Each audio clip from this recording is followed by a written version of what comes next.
of Nobel Prize-winning author Gabriel Garcia Marquez.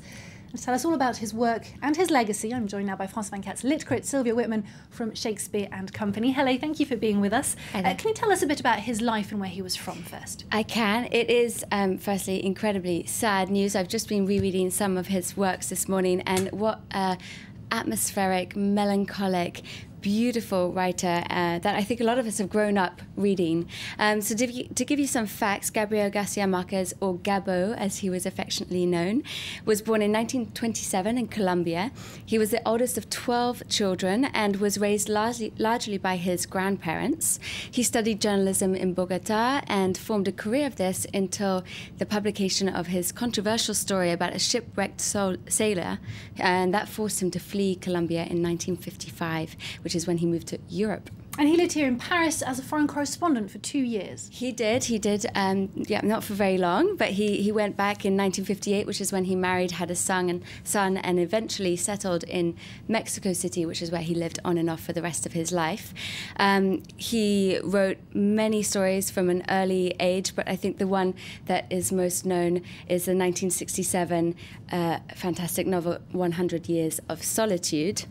To this day, that book has sold over 30 million copies, and it's been translated in over 25 languages.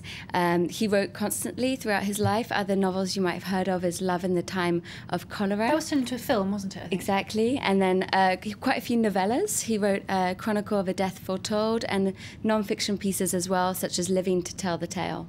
Now, he won the Nobel Prize for Literature in 1982. What did he write about?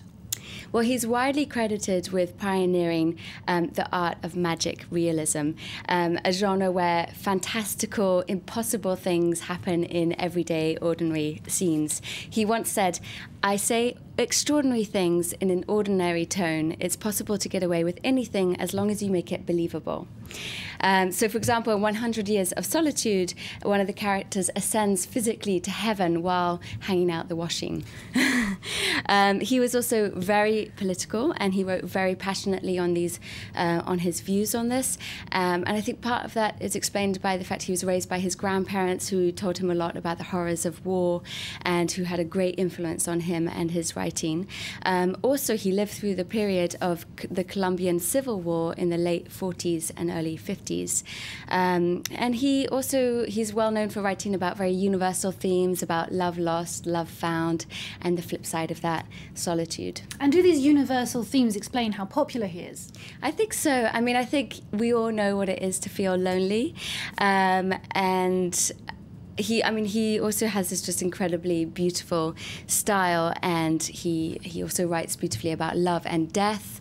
But each one of his books are very, very much unique and have their own magic. So tell us about 100 Years of Solitude. Why is it so famous? Well, he actually wanted to write that book since he was a very young man, and the story about its creation is really inspiring. He sold his car so that his family would have enough money to live on while he wrote it.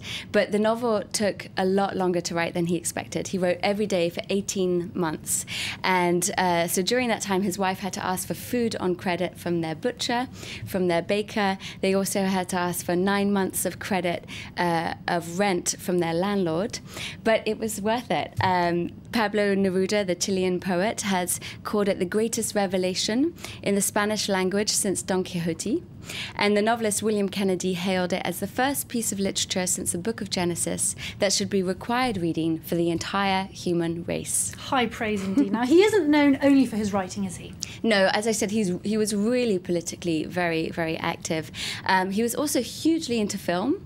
He was a film critic. He wrote screenplays. He served as a director on the Film Institute in Havana, and was the head of the Latin American Film Foundation as well. Now, in his tribute this Friday, Colombian President Juan Manuel Santos said 100 years of solitude and sadness for the death of the greatest Colombian of all time.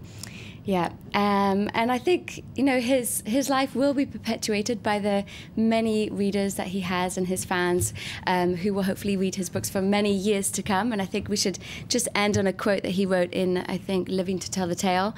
"What matters in life is not what happens to you, but what you remember and how you remember it." Sylvia Whitman, on those fine words, we'll leave it. Thank you very much for that. Thank you. And it's time now for our sports roundup, going from culture to sports.